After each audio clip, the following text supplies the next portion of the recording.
Hello and welcome to another game analysis video where I replay one of the recent games of Bubble I played and talk through what I did, what decisions I made, what I was thinking at the time. As ever, not intending to present this as perfect Bubble, just a little bit of a talk through about what decisions I made and why. As ever, I'd like to plug my Patreon before we start, just to let you know that if you like this kind of thing, you can always support me that way. And I'm also doing a patron-only series of 26 team guides for the World Cup, NAF World Cup in Dornbirn. So, let's get started. It's Undead versus Khemri in the rain. And I decided to kick. Which, Khemri in the rain, you always fancy those odds. So Khemri isn't a particularly good game for Undead. I don't really like it, considering there are a supposedly lesser team. The sense that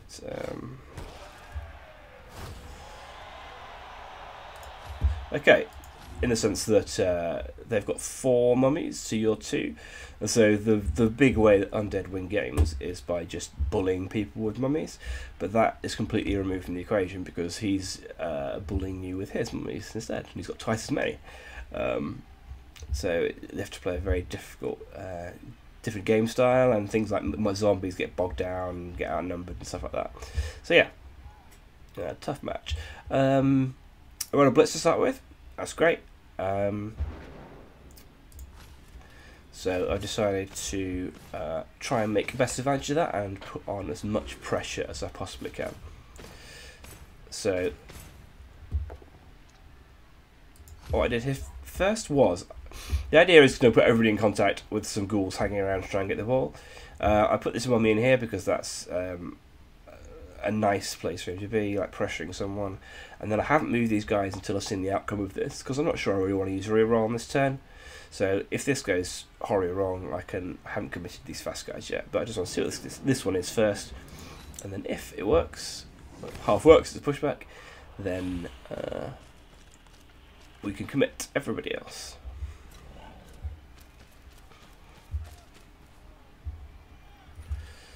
So this guy is going here. Let's just he's going contact as well. Okay, so he's going in contact here to try and double tag this mummy, Tomb Guardian. I don't want him to get away in this side where the ball is. This actually putting him there was a bit of a mistake, because I put this guy here so that when this Tomb Guardian blocked, he couldn't follow up into his tackle zone, but I've just negated that entirely by putting this guy here instead. So maybe the ghoul should have been there instead. The ghoul's gone here because I don't want to make loads of dice rolls and try and get him all the way around here before I've done other better ghouls. So he's just there, hanging around in a place where next turn he can get to a nice place, but without having to actually do any dice rolls. Trying to get as many people in contact as possible. He's got 2 rerolls and no block. So I'm thinking, let's try and make him roll some things. So I had a decision to make here. Do I make a go for it to try and get further forward, even 2 go for it to try and get in the ball to suck in his blitz action? I decided not to, because I didn't want to use a reroll or commit to using a reroll this turn. I thought that was causing enough pressure as it is, because regardless of where the ball lands, he's still not going to get an occasion next turn. So I didn't think there was any need to overcommit to it. Okay, so final action of the turn, I decided to commit to a dodge roll there with a dodge skill. That gets me next to this guy. He's a move 6 guy, so I didn't want him coming all the way back round and causing, well, being really helpful for defending the ball. So even though he's got block, and this is a ghoul without block, I thought that was worth the 1 turn risk. It's not something I want to do every turn. You don't want to play anyway, but that's fine.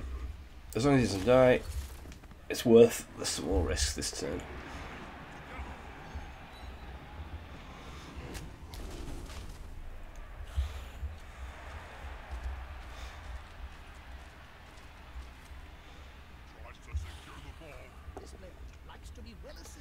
Okay, so he's got playing really well here. He's you know, using his blocks to free up people to get back into positions rather than just mindlessly blocking people. Obviously saving the pickup to last because it's a 5 up for Khemri in the rain. That's perfectly fine as well.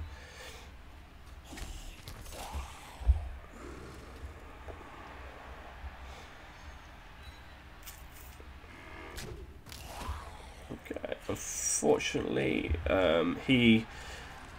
this is a pretty good move as well. Unfortunately, got the power there. Blitzing the one guy who's got potential to get deep into the backfield, even though he wasn't on the ball, just to get rid of him, get rid of his nuisance. Pick the ball up, got the 5 up, but you know, more likely to than not with the built-in reroll. Okay, so unfortunately there he's had a good turn.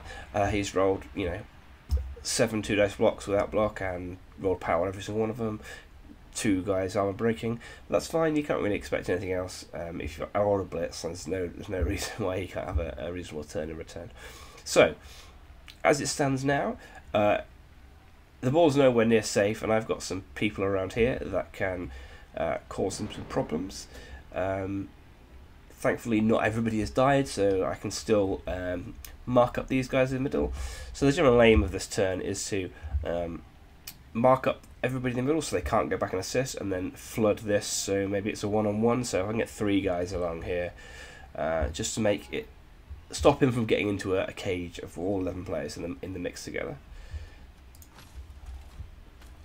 So just standing up these zombies first, not going to do anything else.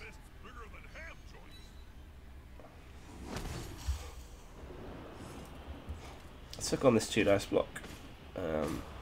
For anything else, I didn't want to. I don't know. Not sure that was definitely the right decision, but I did it anyway.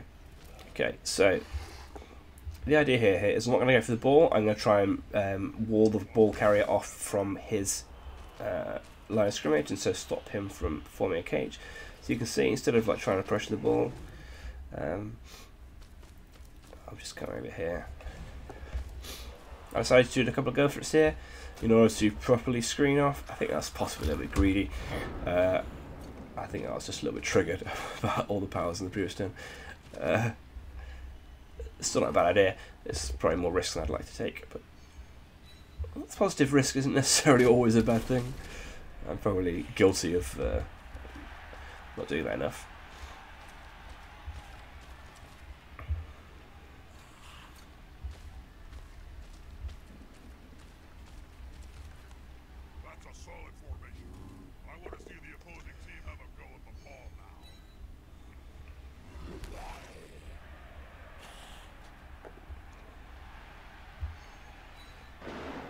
Okay, so this is good for my opponent. He's taken 2 blocks at angles in order to free this man, so he can come back and help the cage out. He's getting his Tomb Guardian back round and marking up my guys, so I'm not doing anything annoying. He's using his blitz positionally rather than just trying to kill someone. Oh, I should have mentioned before we started, these are basically rookie teams. They play 1 game each, I believe. I've got 1 skill, which is guard on this mummy, and he's got 1 skill, which is block on this thrower.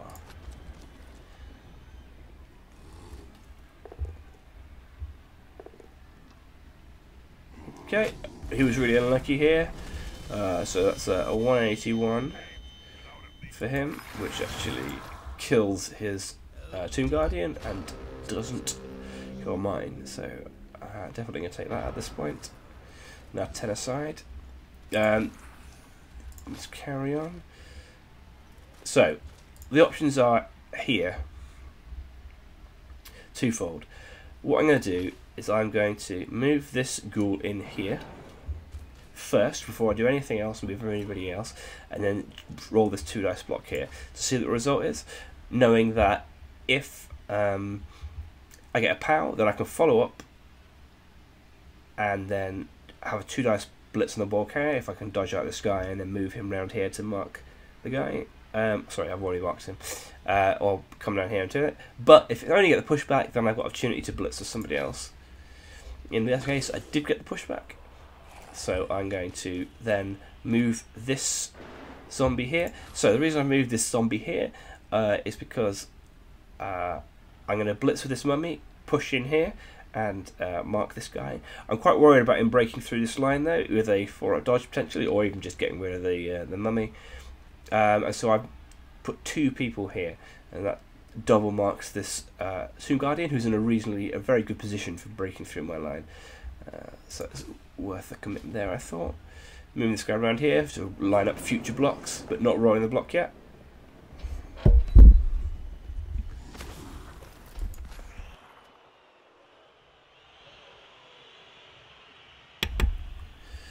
Okay, so I have just tried to get the mummy strength 5 guy next to his ball carrier with agility 2, who's not going to be very good at dodging, in a place where he hasn't got any of his own strength 5 guys to get rid of him.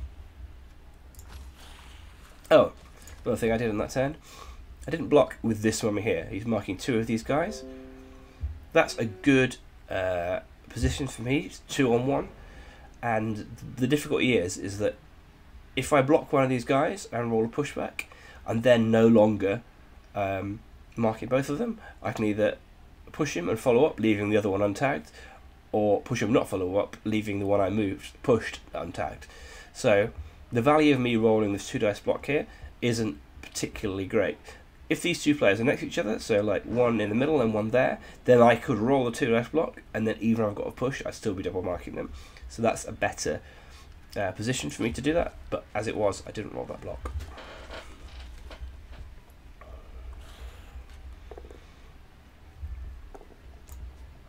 So as you can see, I've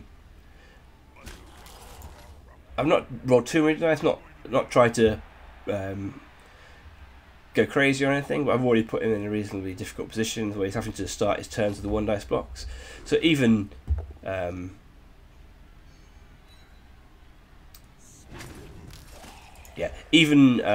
with block, starting your turn with a 2-up or a 1 dice block is still not something you prefer to do.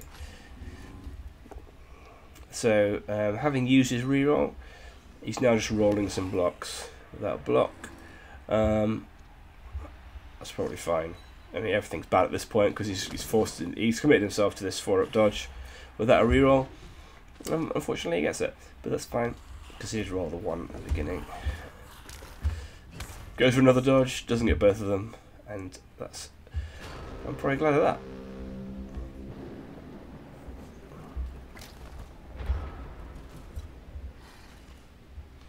Okay, so at this point I'm thinking I don't need to try and do any finagling, try and do anything fancy to try and blitz the ball carrier this turn.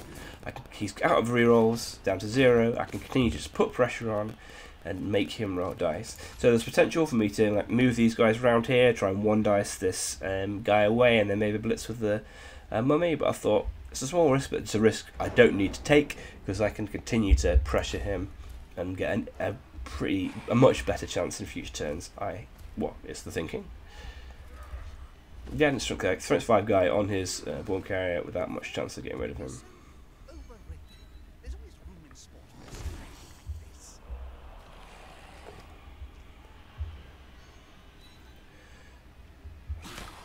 Just taking some 2 dice blocks in positions where even if they fail, something in the world, probably don't even need to use the team reroll. So that's fine. That's quite a mismatch, Bob. I know. That weedy fella's gonna get splattered. Oh, I'm excited, Jim. The carrier himself works. Really risky. One less annoyance than me. Yeah, he's in a pretty bad position, having just to. That was a nice move, pushing the guy back in to block him out of my my tackle zone, but everything's jammed in and not in a nice way. So yeah, quite problematic for him. With 0 rerolls left, he's just trying his best. Eventually, something like that's going to happen because he's got no block.